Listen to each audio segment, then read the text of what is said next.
Hello and good morning everyone. मेरा नाम है अजय जागलान। इजी इकोनॉमिक्स में आप सभी का एक बार फिर से स्वागत करता हूं। तो बच्चों, आज स्टार्ट करते हैं हम लोग अपना नया चैप्टर, जिसका नाम है इकोनॉमिक रिफॉर्म सिंस 1991, या फिर जिसको हम कहते हैं न्यू इकोनॉमिक पॉलिसीज। ठीक है। अब देखो बच्चे, चैप्टर की स्टार्टिंग से पहले आपको एक चीज बता दूं मैं, हमारे देश में 1991 में हुए इकोनॉमिक रिफॉर्म्स। ठीक है, एक इकोनॉमिक चेंज आया हमारे देश के अंदर। ठीक है, उसको हमें इस चैप्टर के अंदर पढ़ना है। ठीक है, वो इकोनॉमिक रिफॉर्म्स हमारे काफी पॉइंट्स पे आया था। आपको पहले मैं समझा देता हूं कि इकोनॉमिक रिफॉर्म्स होते क्या हैं। तो सुनना बच्चे, economic reforms refers to the set of economic policies. कुछ सेट ऑफ इकोनॉमिक पॉलिसीज होता है directed to accelerate the pace and growth of development. कहता है वो सेट ऑफ इकोनॉमिक पॉलिसीज, इसलिए उनका मकसद ये होता है कि जो हमारी ग्रोथ और डेवलपमेंट है ना, उसको एक्सेलरेट कर दें, उसको तेज कर दें। ठीक है, और ये कब हुए थे? गवर्नमेंट ने 1991 में, 1991 में इनको इनिशिएट किया गया था, और इसको हम एनईपी के नाम से भी जानते हैं। एनईपी शॉर्ट फॉर्म है हमारी। ठीक है, ये एब्रिविएशन है न्यू इकोनॉमिक पॉलिसीज की। ठीक है, अब ये पॉलिसीज कौन सी थी? देखो, ये मेनली 3 पॉलिसी थी बच्चे। इनको हम कहते थे एलपीजी पॉलिसी। आप एलपीजी नाम सुनते ही वही समझेंगे घर पे, जो हमारी घर पे डेली रूटीन की लाइफ है, कि ये लिक्विड पेट्रोलियम गैस हमारी। लेकिन नहीं बच्चे, ऐसा कुछ नहीं है। इसका पूरा नाम है liberalisation. L stands for liberalisation, P stands for privatisation, and G stands for globalisation. ठीक है, लिबरलाइजेशन किस जगह पे हुआ? In place of licensing. आप सभी को पता लाइसेंसिंग क्या थी हमारे देश में, व्यापार कैसे होता था। ठीक है, privatisation in place of quota system, जो कोटा सिस्टम था प्राइवेट सेक्टर के लिए। Globalisation in place of permit, जो फॉरेन इन्वेस्टर आते थे, जो फॉरेन कंपटीटर मार्केट आती थी, उनके लिए जो कोटा सिस्टम हुआ करता था। ठीक है, इनको मेनली कहा जाता था एलपीजी। ठीक है, एलपीजी पॉलिसी कहा जाता है इनको। इन प्लेस ऑफ एलक्यूपी पॉलिसीज के जगह पे ये एलपीजी पॉलिसीज आई थी। टाइम पीरियड कौन सा था इनका? 1991 का टाइम पीरियड था बच्चे। ठीक है, ये छोटी से बेसिक, इसका बेसिक है यहाँ पे हमारा। अब पढ़ते हैं कि हमें जरूरत क्यों पड़ी इन एनईपी की। जो हमारे पास ये न्यू इकोनॉमिक पॉलिसीज आई ना बच्चे, इसकी हमें जरूरत क्यों पड़ी? ऐसी क्या मुसीबत आन पड़ी थी, ऐसी क्या मुश्किल आन पड़ी थी कि हमें अपना जो देश का आधारभूत ढांचा था इकोनॉमिक का, इकोनॉमिक रिफॉर्म्स करने पड़े, पूरा इकोनॉमिक कल्चर चेंज करना पड़ा हमें। ठीक है, तो सबसे पहला कारण बच्चे कि राइज इन फिस्कल डेफिसिट। ठीक है, जो हमारा फिस्कल डेफिसिट है ना, फिस्कल मतलब एक पूरे ईयर का, पूरे साल का जो हमारा डेफिसिट था, घाटा था, वो बढ़ने लग गया।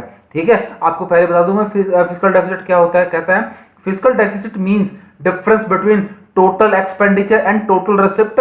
ठीक है, कहता है कि सरकार की जितनी भी टोटल रिसिप्ट थी ना और टोटल एक्सपेंडिचर थे, उसमें क्या होता, हमारे खर्चे ज्यादा होते और रिसिप्ट्स कम होती, तो मतलब सरकार का घाटा बढ़ने लग गया। It indicates poor financial health of the economy. अब ये क्या शो करता है बच्चे? किसी के परिवार में ज्यादा खर्चे हो, इनकम कम हो, वो बात आप सभी ने सुनी होगी कि आमदनी तो 98 और खर्चा रुपया, मतलब वो हमारे इकोनॉमिक फाइनेंशियल हेल्थ को शो करता है कि वो पुअर है। ठीक है, अब एक भी चीज बच्चे, अब जो ये पॉलिसीज आई ना, ये पॉलिसी 1991 की पॉलिसीज आई थी, इनसे क्या हुआ, हमारा ग्रोथ प्रोसेस पूरा स्टार्ट हो गया था। ठीक है, और जो इंटरनेशनल इंस्टीट्यूशंस थे, जैसे वर्ल्ड बैंक है, आईएमएफ है, इन सब ने हमारे रैंकिंग को बिलो करना स्टार्ट कर दिया था, लोअर करना स्टार्ट कर दिया था। ठीक है, कहता है it estimates 5.4% of GDP in 1981-82 and 8.4 in 1991 and 92। ये हमारा फिस्कल डेफिसिट था बच्चे, 5.4 से बढ़ के वो 8.4 पे हो गया था। ठीक है, एक तरह के हमें डेब्ट ट्रैप में फंसा दिया था उसने, जो कर्ज का जाल होता है ना, उसमें हम लोग फंस चुके थे। ये हमारी प्रॉब्लम थी बच्चे। जो हमारे इकोनॉमी थी, जो हमारी इकोनॉमिक कल्चर था हमारा 1991 से पहले और जो बाद में हुआ, आप सभी को पता है वो सारा पब्लिक सेक्टर के अंडर में था, सरकार कंट्रोल करती थी। ठीक है, उनमें हमें ये नुकसान होने लग गया था। ठीक है, नेक्स्ट पॉइंट में कहता है हमारे पास वो कि भाई fall in foreign exchange reserve, कि जो हमारा फॉरेन एक्सचेंज रिजर्व था, ठीक है, विदेशी मुद्रा भंडार था, उसमें लगातार कमी आने लगी। ठीक है, वो गिरने लग गया बच्चे। अब गिरने का कारण क्या बच्चे, वो सुनना। Indian foreign exchange reserve fell to low in 1990 and 91। ठीक है, and it was insufficient to pay for an import bill for just 10 days. भाई हमारा जो देखो बच्चे, जो अंतरराष्ट्रीय स्तर पे व्यापार होता है ना, इंटरनेशनल लेवल पे जितना भी व्यापार होता है, तो उसमें क्या होता है, हमें उसी देश की करेंसी के हिसाब से या इंटरनेशनल लेवल पे जो करेंसी डिसाइड कर रखी है उसके हिसाब से हमें पेमेंट करनी पड़ती है। ठीक है, तो हमारे पास फॉरेन रिजर्व में इतना भी पैसा नहीं था कि हम 10 दिन का बिल पे कर सके। ठीक है, मुसीबत आन पड़ी बच्चे। ठीक है, आगे कहता है इन 1986-87 फॉरेन एक्सचेंज रिजर्व वर रुपीज 8,151 करोड़ रुपए एंड 80-90 में कितना था, इट डिक्लाइन टू 6,252 करोड़। कितना कम हो गया बच्चे। ठीक है, फिर हमारे पास चंद्रशेखर गवर्नमेंट आई हमारे 1991 में। ठीक है, उनके लीडरशिप में क्या हुआ बच्चे कि जो पॉलिसीज थी उनको स्टार्ट किया गया, उनको सोचा गया। थर्ड पॉइंट में कहता है वो performance of PSUs, public sector undertaking. अब जितने भी हमारे पब्लिक सेक्टर के अंडरटेकिंग्स थे, ठीक है, जितने भी हमारे गवर्नमेंट इंस्टीट्यूशंस थे, उनका काम बच्चे आप सभी को पता है, सरकारी काम, लोग काम करके खुश नहीं, करप्शन, भ्रष्टाचार, लेट लतीफी, ठीक है, ये सारी प्रॉब्लम, उनकी एफिशिएंसी इंप्रूव नहीं हो रही, वो काम अच्छे से नहीं कर पा रहे, जिनके कारण ग्रोथ नहीं ढंग से हो पा रही, वो आउटपुट इंक्रीज नहीं कर पा रहे और जीडीपी हमारी ऐसे कैसे कम होती जा रही। ठीक है, PSUs are the enterprises wholly owned by the government. अब वो गवर्नमेंट के द्वारा पूरी तरह से कंट्रोल होते थे। ठीक है, गवर्नमेंट ही पैसा लगाती थी उन सब में।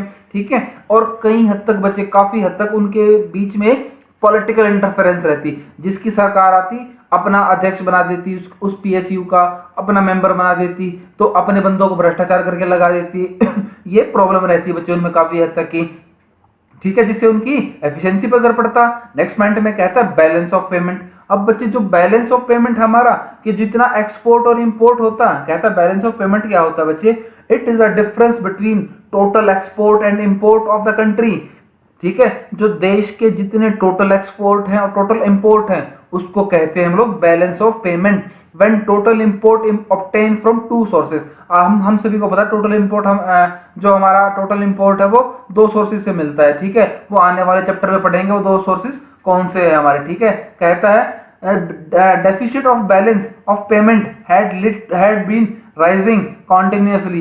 जो हमारा बैलेंस ऑफ पेमेंट का डेफिसिट था ना वो लगातार बढ़ता जा रहा था बच्चे। ठीक है, अब हमारे क्या हो रहे थे, यहाँ पे इंपोर्ट ज्यादा हो रहे थे और एक्सपोर्ट कम हो रहे थे, जिसके कारण क्या हुआ, बैलेंस ऑफ पेमेंट का जो गैप था ना वो लगातार इंक्रीज करता जा रहा। कहता 1981-82 में था ये 2214 करोड़ रुपए, और राइज कितने कर गए हैं, सॉरी ये रोज लिखा हुआ है, राइज है बच्चे यहाँ पे 1990-91 में कितने 17,300 करोड़ रुपए, 2200 से बढ़ गए 17,300 करोड़ रुपए बढ़ गए बच्चे। देखो कुछ सिर्फ ये मात्र 10 साल के अंदर। नेक्स्ट पॉइंट में कहता है वो राइज इन प्राइसेस। अब जब लगातार देश में इतनी सारी प्रॉब्लम आएंगी बच्चे, तो एक प्रॉब्लम और थी, उसमें प्रॉब्लम क्या थी, राइज इन प्राइसेस। लगातार जो वस्तुएं थी, गुड्स थी, जो आम चीजों के आम लोग इस्तेमाल करते थे, ठीक है, उनके प्राइस लगातार राइज करते जा रहे थे बच्चे। कहता है price rises continuously in India and the inflation rate increases from 6.7 to 16.7। मतलब बच्चे आपको अगर एक पॉइंट में समझाना चाहूं मैं तो देखो कि जो महंगाई दर थी ना देश के अंदर, जो महंगाई दर थी वो लगातार बढ़ने लगी। अब महंगाई दर बच्चे किस उसको हम एक इंग्लिश टर्म है जिसमें कहते हैं उसको इन्फ्लेशन। ठीक है, वस्तुओं के दाम लगातार, गुड्स के दाम, गुड्स के प्राइसेस कंटिन्यूअसली इंक्रीज करते रहे, लगातार बढ़ते रहे। ठीक है, वो इस हद तक बढ़ चुके थे कि एक टाइम पर वो 6.7% हुआ करते थे, फिर इंक्रीज करके वो 16.7 आ गए। ठीक है, इससे इन्फ्लेशन से कंट्री की एक हेल्थ शो होती है, इकोनॉमिकल हेल्थ शो होती है बच्चे। ठीक है, आज के टॉपिक में इतना ही, आशा करता हूं आपको पूरा टॉपिक क्लियर हुआ होगा और चैनल को सब्सक्राइब करना बिल्कुल ना भूले। Thanks for listening, have a great day.